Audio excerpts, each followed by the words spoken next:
Ladies and gentlemen, it's Admiral Revan here, and tonight we are going to be talking about the latest waterline news and also Superships and more changes for the 10.10. There's a lot of things going on, so we're definitely going to keep you up to date and also know about the Moskva as well. So we are going to bring this up real quick about the Russian Destroyer Delny. Now, this ship is actually coming in to replace the Soviet cruiser, no, not cruiser, destroyer line, I should say. The Soviet destroyer line. So basically, it's a Tier 10 destroyer going to be replacing the Khabrovsk. There is also a lot of good things about this, with the torpedo range being 10 kilometers and the torpedo speed being 60 knots, amongst many other things. The good thing about this is it actually reminds me of the Shimakaze, except half the range. Now, with that being said, though, the Delny is actually a reminder of the Tashkent class destroyer, so it's actually going to be pretty good. It's going to be very versatile, good maneuverability and everything, so I'll be curious to see how this performs in the game.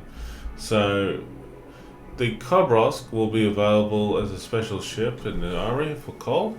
So don't worry about it if you don't have it. Anything to do with the camo and things like that, you still have it. And if you already got it already, the permanent camo for it, you'll still be able to have it. Especially the Transformers camo. There's other things that I've taken into consideration here, that the permanent camouflage for the Moskva will from 9.5. From the branch of cruisers, we saw a similar change in the tech tree when Moskva was replaced by the Nevesky. As part of the changes, players who own the permanent camouflages for the cruiser Moscow, is it Moskva? Anyway, did not receive any permanent camouflages from Nevesky, so there's going to be something around that coming soon. So it's actually going to be pretty good. We'll see, what's going to happen. And plus, if you already have the camo, you'll get compensated with 5,000 doubloons. That's alright. That's alright. I guess that's fine. So, just by looking at this, also, I was touching base about the German battleship called the Preußen. And now that is also the next ship that's actually going to be replacing in the game as well at 10.10. As you know, the Kurfürst is actually over here in the German line as it is. And honestly, that the ship, the history, everything about it is going to change for the future, for the better. So there it is right there. Is it really called the Grosser Kurfürst? I think it's called the Grover Kurfürst. I'm gonna have a quick look and see if it is called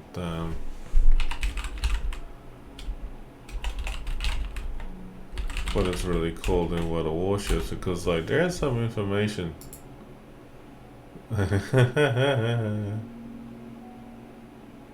Oh, this is rich. The Grosser Kurfürst is also the Grober Kurfürst.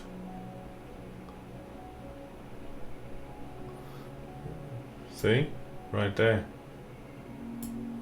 So, whichever the name is, I'm actually happy either way. It starts with G anyway.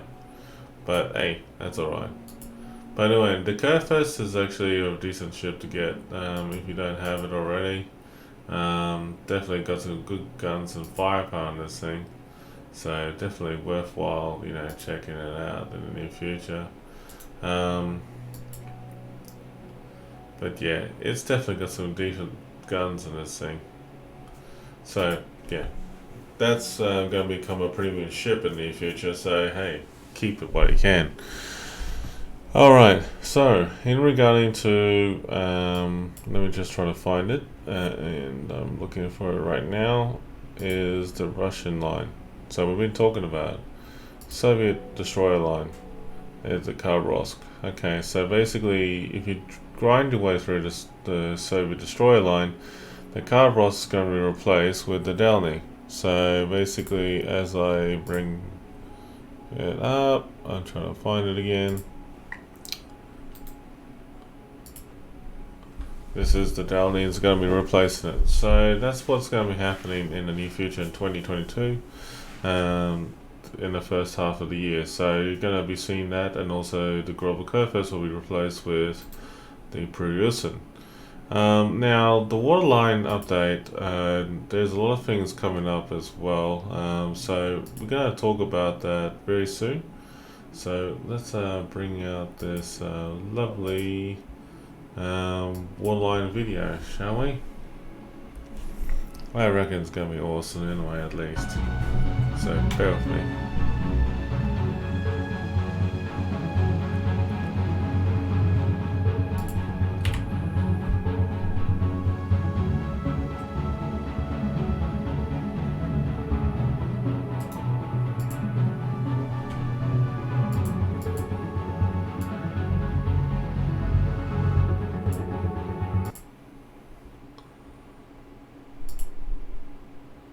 Hello guys, I'm Phil, Sabactavian, and today we're going to talk about superships and their future in World of Warships. Hello, I'm Victor, you also know me as Shonai, and I'm Associate Live Producer, and I'm here today to talk a bit about superships. In the 0.10 update there will be two already known superships, known as Satsuma and Gunnover, along with... Okay, that is actually not what I was expecting. It should be a bigger video. Hello there. guys, I'm Phil, Sabactavian. There we go. Here we go. Hello guys, I'm Phil, Sabactavian, and today we're going to talk about superships and their future in World of Warships. Hello, I'm Victor, you also know me as Shonai, and I'm Associate Live Producer, and I'm here today to talk a bit about superships. In the 0.10 update there will be two already known superships, known as Satsuma and Gunnover, along with 4 new ones, which will become available in ranked battles. Even before that season, we began thinking on the further destiny of these ships, besides their periodic and limited appearance in some modes.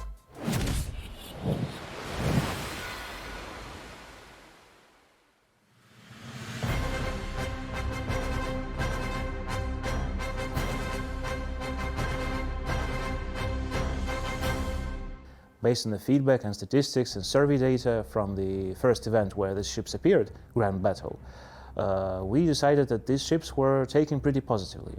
They proved themselves well, and there were pretty good gameplay along with Tier 9 and Tier 10. After this event, we of course spotted numerous questions, so what will be the next steps with these ships? And this is an interesting question.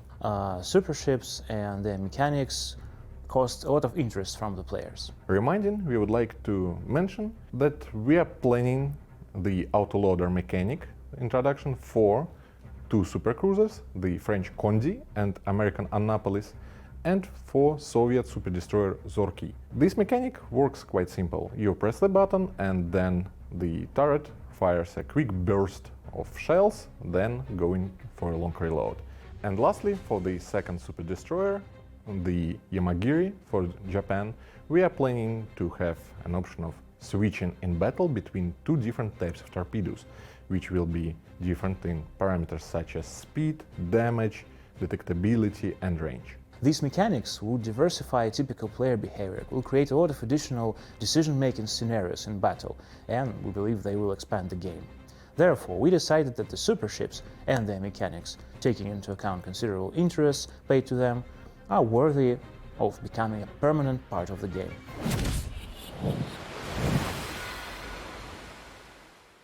Development of World of Warships is going wide by addition of new branches, new mechanics and even new unique ships like hybrids.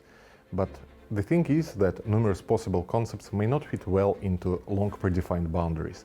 Taking into account the very nature of superships as an evolution of already existing ones, we believe that the most logical and reasonable it would be to add them into a tech tree as continuation of existing branches. Besides being reasonable, we believe that as superships have a technological advantage over their forerunners, superships won't fit well into Tier 10. Nowadays, Tier 10 ships are the most popular ships in the game, and that's natural, and the longer the game lives and the more people would reach this tier, the more popular this tier is, and the popularity is expected to grow steadily in the future. For all of that, there are a maximum of 3 ships from each branch released getting in tier 10 battles, which kind of limits their diversity. We believe that adding new tier there will diversify game process significantly and enrich the game. Of course, adding new ships with new game mechanics into the existing tech trees is not the only way to make sure that World of Warships will stay diverse and interesting for years to come. We're also working on new maps and new game modes. However, to ensure the true longevity of the game, we also need to work on game progression. This is the reality.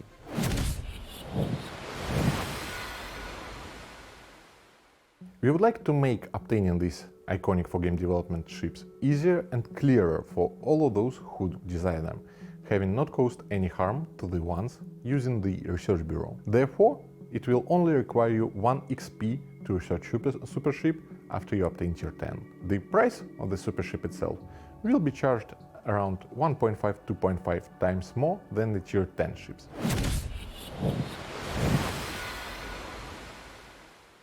In terms of game economy, we don't want these new ships to get into the same situation where currently our tier 10 is.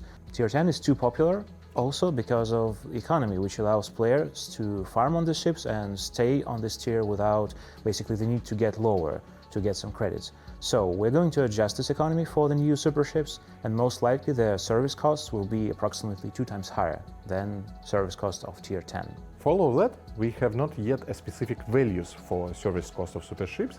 Therefore, in ranked season, which will begin in 0.10.10, these ships will neither earn nor require credit spending. We shall certainly share exact values as soon as the decision is made.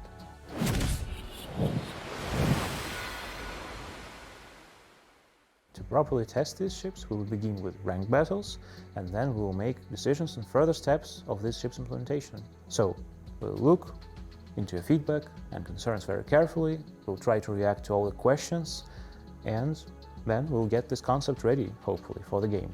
Thank you for watching, and we'll see you in ranked battles in 0.10.10. So, thank you for being with us, and see you in brand new ranked battles with superships. Action stations. I have to admit that's actually pretty interesting all around, but hard to say, you know, like with everything going on, to be honest and to be fair. So that is actually a bit of a mixed opinion here.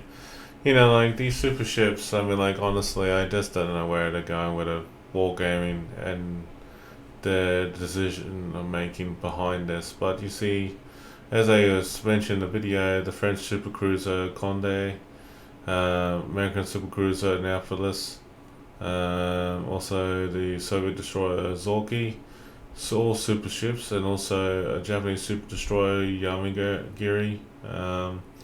The Satsuma and Hanover will be coming back as well. There'll be a lot of things here, but you know, in all honesty, just by reading this article here, there's actually going to be some interesting good benefits and bad benefits of this, and you know, honestly, it's going to be one of those things that you're not, you know, 100% sure where the game's going to be going with it. Tell you this, you know, a bit of a spade scenario that, you know, this might be good or bad.